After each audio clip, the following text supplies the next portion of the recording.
আসসালামু আলাইকুম, কেমন আছেন সবাই? যে বাড়িতে জন্ম সেই বাড়ির মেহমান। বাবার মাটির বাড়িতে যে সুখ চাইলেও অন্য কোথাও মিলবে না। মা নিজের হাতে রান্না করে খাওয়াবে, আবার আসার সময় বস্তা ভর্তি করে পছন্দের খাবার দিয়ে দিবে। রাতে না ঘুমিয়ে খুব সকালবেলা আমরা রওনা দিই। বাবার বাড়িতে যেতে যেতে প্রায় সন্ধ্যা হয়ে যায়। গ্রামের বাজার থেকে মা বাবার পছন্দের কিছু জিনিস নিলাম। মেয়েদের জীবন কতটা অদ্ভুত, তাই না? যে বাড়ির মেয়ে সেই বাড়িতে আজকে মেহমান হয়ে বেড়াতে আসছি। সন্তানের জন্য বাবা মায়ের কত আয়োজন। বাবা মা যতদিন আছে বাবার বাড়ির ভালোবাসা ঠিক ততদিন। একটা মেয়ের কত শত স্মৃতি জড়িয়ে থাকে বাবার বাড়িতে। মা বাবা ভাই বোন আত্মীয় স্বজন প্রিয় জায়গা সবকিছু ফেলে একটা মানুষের হাত ধরে কত দূরে থাকতে হয়। তারপরও কিছু মানুষের কাছে একটা মেয়ের কোনো মূল্যই থাকে না। মা যখন শুনে আমরা বেশি সময় থাকতে পারবো না, মায়ের হাতের কাছে যা যা ছিল সব কিছু রেডি করে দিছে, সাথে ভাত তরকারি রান্না করে দিছে। জার্নি করে এসে রান্না করতে কষ্ট হবে তাই আমগুলো বস্তায় করে বাসায় আনতে আনতে এত বেশি পেকে গেছে, অনেকগুলো তো নষ্ট হয়ে গেছে। আমরা তো বাজার থেকে কত কিছু কিনে খাই, কিন্তু বাবার বাড়ির এই জিনিসগুলোর মধ্যে অনেক ভালোবাসা মায়া লুকিয়ে থাকে। সবকিছু একটু গুছিয়ে এক ফাঁকে খেয়েও নিয়েছি, আর রাতের বেলা আমি রুটি বানিয়ে নিচ্ছি। মা ফ্রিজে মাংস জমিয়ে রাখছিল আমার জন্য, আসার সময় দিয়ে দিছে, তো এখান থেকে কিছু মাংস রান্না করছি। মা একটা কথা বারবার বলতেছিল, তোমাদের তো কিছুই খাওয়াতে পারিনি। আসলে বাবার বাড়িতে কেউ খেতে যায় বলেন? আমি তো মা বাবার মুখ দেখতেই যাই। বাবা মাকে দেখলেই শান্তি, আমার তো আর কোনো কিছুই লাগে না। সম্ভব হলে 2টা দিন তাদের পাশেই থাকতাম, কিন্তু ভাগ্যটা এত বেশি খারাপ, সকালবেলা উঠেই আমাদেরকে বাসায় রওনা দিতে হয়েছে।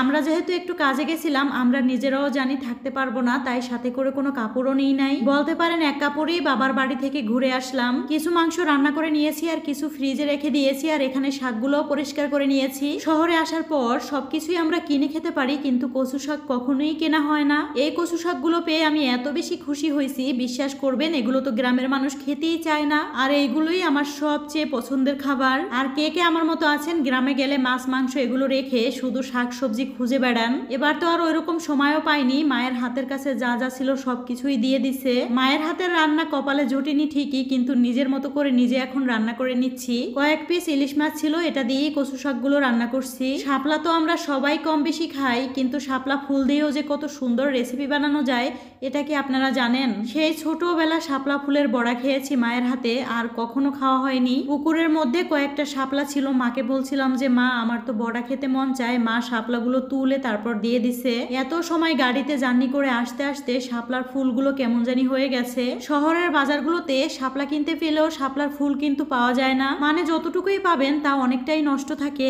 শাপলার ফুলগুলো ভালো করে পরিষ্কার করে এভাবে ছোট ছোট করে কেটে নিতে হয়। মা ভাত তরকারির পাশাপাশি বিরিয়ানি রান্না করা ছিল, সেগুলো একটা বক্সে করে দিয়ে দিছিল। রান্না করা খাবার বেশি সময় ফ্রিজের মধ্যে থাকলে আমাদের কাছে এমনিতেও ভালো লাগে না, তাই আমি খাবারগুলো ফ্রিজ থেকে বের করে একটু গরম করে নিয়েছি, আর এবার আমরা খেয়ে নিচ্ছি। মায়ের হাতে রান্না করা খাবারের মধ্যে কি যে একটা শান্তি, যাদের মা বাবা আছে শুধু তারাই বুঝবেন। এই ভিডিওটা ছিল কিছুদিন আগের, আজকে মনে হলো আপনাদের সাথে একটু শেয়ার করি। অনেকের মনে হয়তো প্রশ্ন থাকতে পারে এই সময় এত আম কিভাবে হলো? আমরা মেয়েরা বিয়ের পর চাইলেই মা বাবার কাছে যখন ইচ্ছা তখন ছুটে যেতে পারি না।